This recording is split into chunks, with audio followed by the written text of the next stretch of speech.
hope you enjoy this program about my favorite topic, tropical fish. Video cassettes of this program are available for $14.95 each by writing to Video Sig, 1030 East Duane Avenue, Suite C, Sunnyvale, California, 94086, or call 1-800-245-6717. In California, call 1-800-222-2996.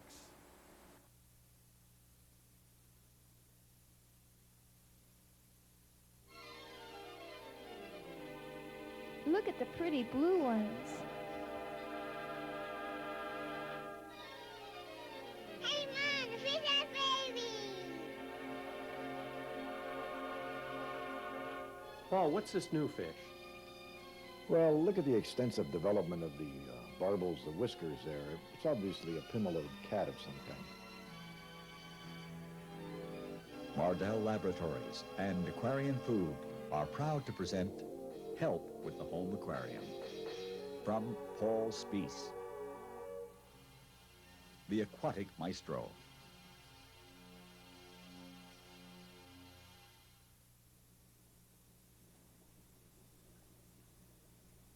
Here's a little different tank, beautiful.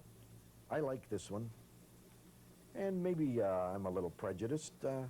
We happen to be sitting in my basement. This tank is a mixture of one particular kind of fish. You say, wait a minute, Polly. I say, I see a lot of different fish. I'm telling you, there's a commonality about these. I want you to find it. Notice there's plastic plants in here. That's because there's one genus in here, Distichotis. I have 3 different species of them.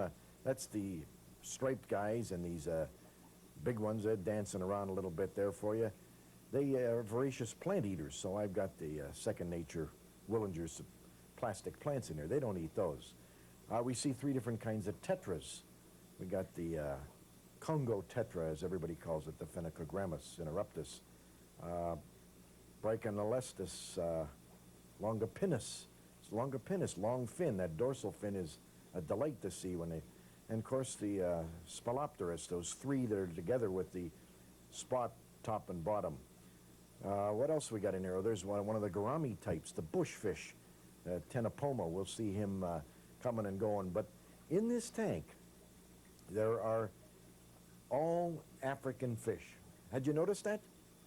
And what you see is about half of the population, because the other half are 10 different kinds of Synodontis cats, the upside-down cats. And they don't particularly like this strong light. Now, we'll see some more than others, but we're going to have to hunt for them. Look, that's what all the wood is in here for, to provide them hiding spaces, and they take full advantage of it. But we'll get around to see them. There's a nice Angelicus in here, and there's a Burchardi. You know, I got many different kinds. Some we'll see more than others. And when we start watching for these, we can see some identifying marks on these Synodontis. Now, I'm talking in particular about the upside-down cats. Now, there's a Burchardi. That's named after Pierre Burchard. That's where that name comes from. One of the upside-down cats, the species is Pleurops. That says eyes on the side. That guy will stand out like a sore thumb when we see him. Binotatus, 2 spots, 1 on each side. So the names are pretty significant. This happens to be my tank in my basement, and I like it. And you notice the old swivel chair here? If you've read any of my stuff in the Fama magazine, I've told you, when I want to sit down here and relax, I want inspiration, I swivel. Here's my 135 African, a 220 behind me. Neat place, very relaxing, my kind of an aquarium.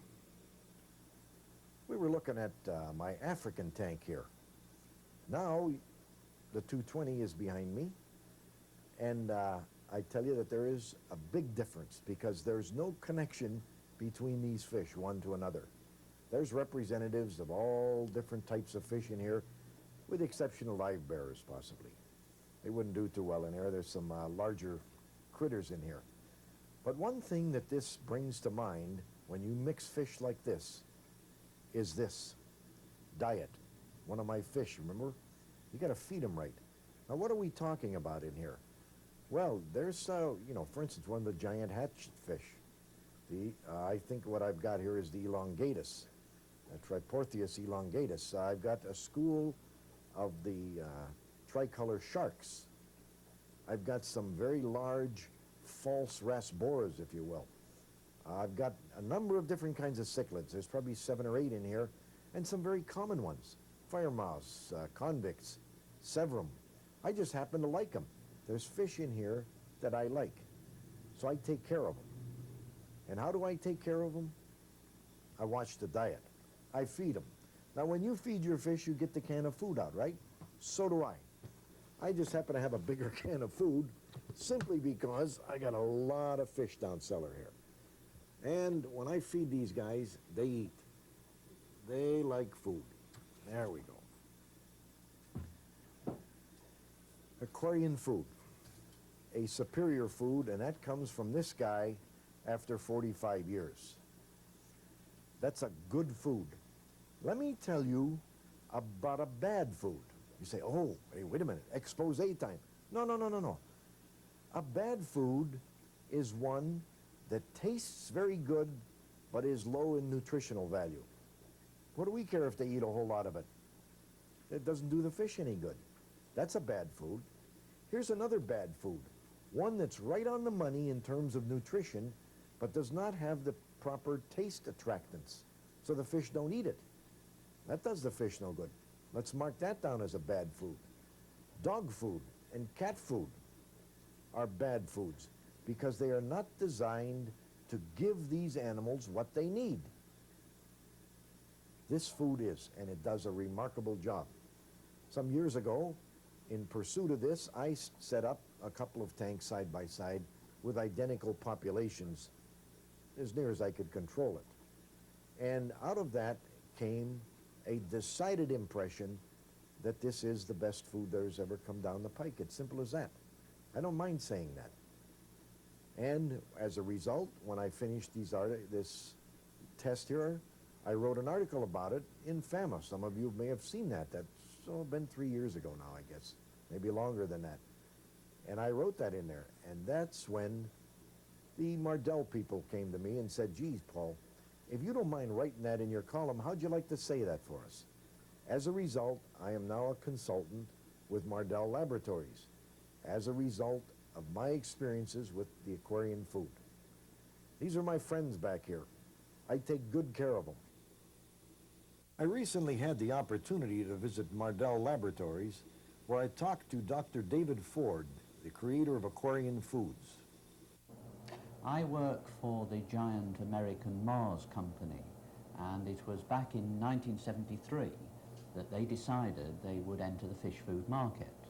Now, they looked around all their many companies throughout the world to find someone who was suitable to do the development work. And they chose me because I'd worked then for some 10 years on pet product development, dogs and cats and birds.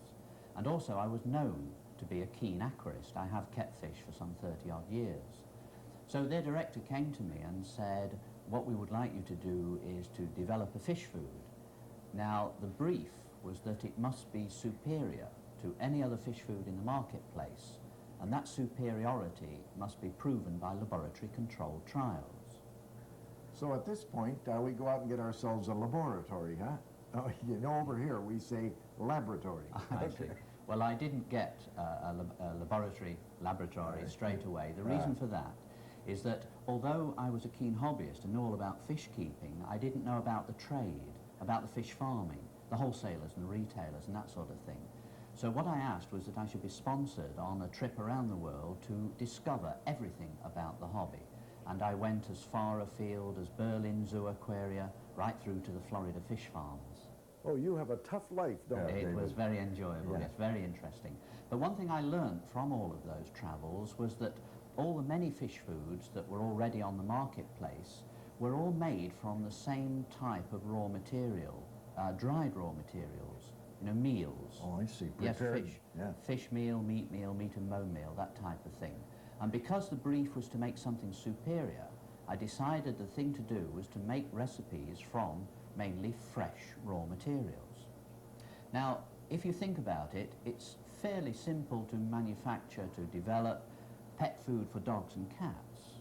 But in actual fact, the dogs, which may include a Great Dane or a Chihuahua, the basic nutrition is the same. Or for cats, whether you've got a pedigree Siamese cat or just an ordinary alley cat. Cat's a cat. That's right, a cat is a cat. But a fish, there are any one of 20,000 species that you can keep in an aquarium, all with different feeding requirements. As you know, there are top, middle and bottom feeders. There are carnivores, omnivores, herbivores and so on. So I decided it was not possible to develop a single fish food. What we needed was a range of recipes to cater for all these different feeding types. So what I did was to start manufacturing different recipes in a pilot plant, a small-scale production unit, and then feeding that product to the different types of fish that I housed in the laboratory. And we had there the carnivorous fish, herbivorous fish, these top, middle and bottom feeders and so on. And the feeding method was to place the food at the apex of a ruler mounted within the aquarium and then photograph the fish as they are feeding little baby fries through to 1 week old. Against that rule. That's right. And then you can measure on the print the size of the fish against the ruler, and so build up statistical evidence for the rates of growth. You had to prove that you had the best fish food, huh? Absolutely true, yes. Okay. And our method was indeed to grow the fish on with the different recipes that we worked with. And that resulted in how many different kinds of food? Well, there are 7 in total. Well, that's a fascinating historical look at this development of the food. Now, without giving away any trade secrets, can you tell us how these 7 recipes that you came up with brought about the food as we see it today when we go into the pet shops? Trade secrets are really all to do with process development, with manufacturing methods. It's certainly no secret that what we use are fresh raw materials. For example, the basic diet that supplied for tropical fish, I added to this particular recipe 6 different formulae, because then it caters for all the different types of fish one can keep in a community tank. And therefore you'll find the fish will eat different types of flake according to their own preferences. But we also cater for the specialist fish. For example, the vegetable diet. Now what I did here was to add the type of vegetable material that fish require in their basic diet when they are herbivorous. In this recipe you will find kelp and spinach, and would you believe Yorkshire mushy peas. The reason is that the food is manufactured in Yorkshire, England, where such raw materials are in plentiful supply. And in the laboratory tank here we do have live-bearing fish that thrive on this sort of diet. Mollies, guppies and the swordfish, as you see here, swordtails. The vitamin and mineral flake is another specialist recipe that I found was necessary because if fish are stressed, if they've had a disease such as white spot or fungus, or even if they're breeding when their demand for vitamins increases dramatically, then what you need to add to their basic diet is a source of extra vitamin food, and this is the particular recipe that I developed for the requirements of those particular conditions and fish. Now, if you have bottom-feeding fish, catfish, such as the Corridorus we have in the tank here, they do like to feed off the bottom of the tank, and of course a traditional flake food floats for quite a while on the top of the water. So what we've done is taken that same 6 recipe basic diet and pressed it into a tablet food. And that tablet can be placed on the bottom of the aquarium where the catfish can gather round and eat it at their leisure. Also it can be fed in the evening because many of these catfish are nocturnal feeders. We also have a fry food. Now, when I developed this particular diet, it was because I knew from breeding fish in the laboratory that the fry required more than just a ground-up flake. They did need extra protein to allow them to have the necessary amino acids for them to grow rapidly. So in this fry food, we have a slightly modified recipe with higher levels of protein. but it is ground down to make it fine enough so that even the smallest of fry can accept it as their first food. We have a goldfish diet here, which was very interesting because when I started the first feeding trials with goldfish in the aquaria, I found that the tropical blend with the 6 different recipes was too high in protein.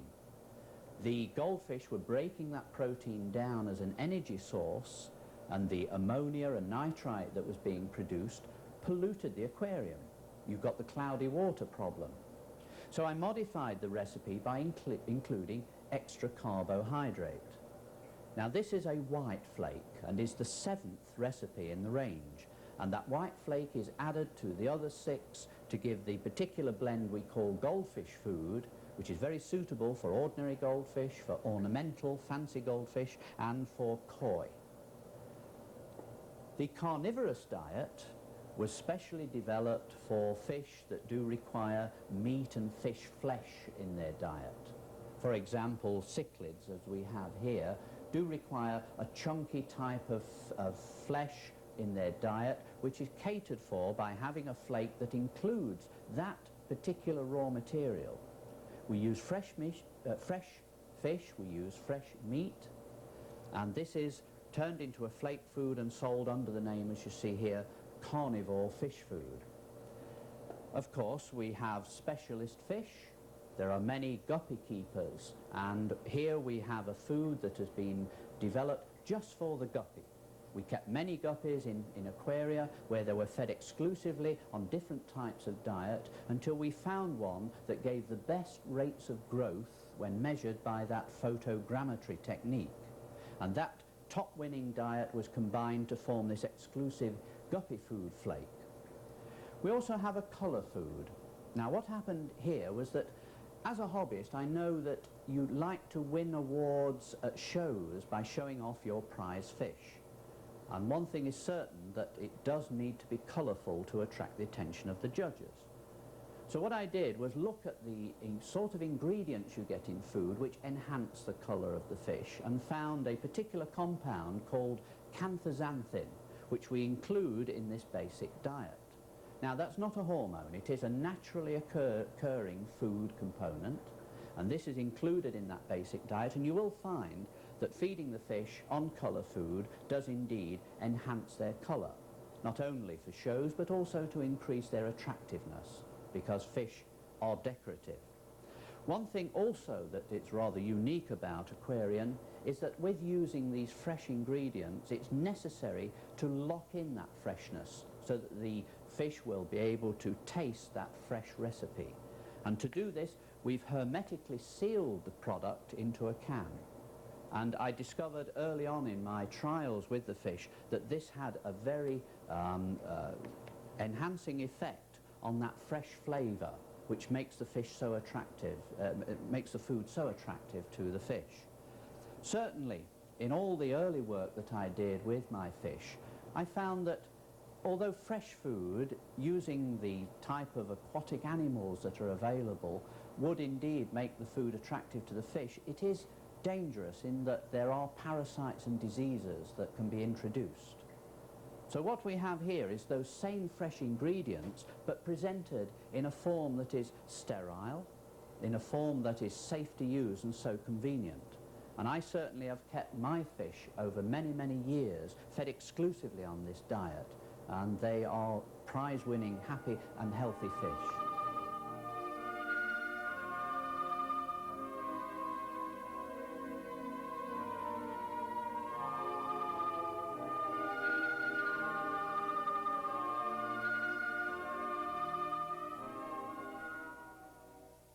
Well, I must congratulate Dr. David Ford. A remarkable effort when you consider that this small variety that we're looking at needs different types of food for each one of them if we're going to feed them specifically. But a food that was under development for 3 years has now been on the market for 10 or 12 years. Yes. A remarkably successful track record. David, you are sure to be congratulated. Thank but you. You see, we have a problem.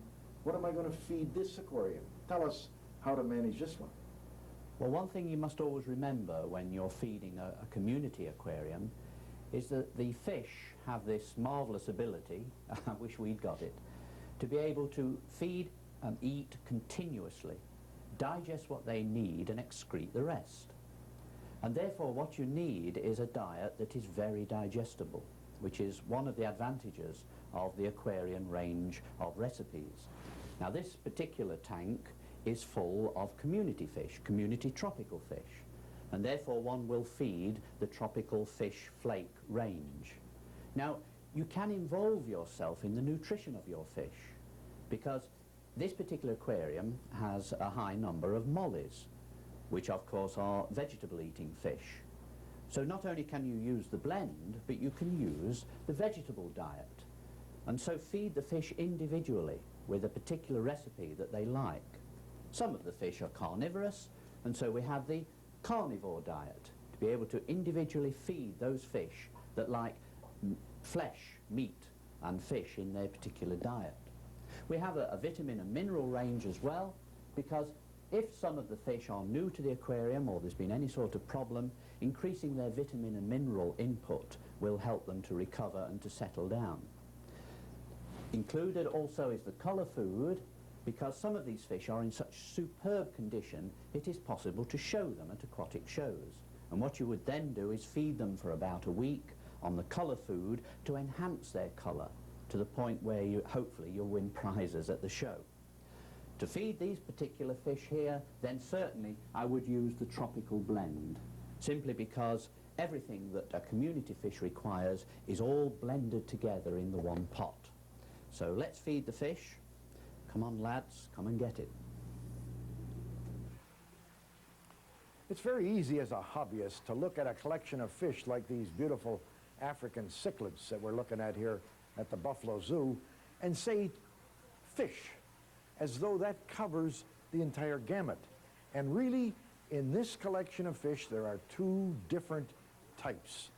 And the smaller fellows, the so-called mbuna, have a completely different diet than the bigger ones. The bigger ones are free swimming. They eat fish much more. These little ones have evolved as scrapers of rock. Their teeth are adapted to take algae off the rock. The aufwachs, the algal mat that has all the little bugs in it. So a unique combination of fish, but very representative of what we might see if we jumped into Lake Malawi. Well, we're back home again. And there's one aspect of this feeding regime that we haven't paid any attention to, and that's live food.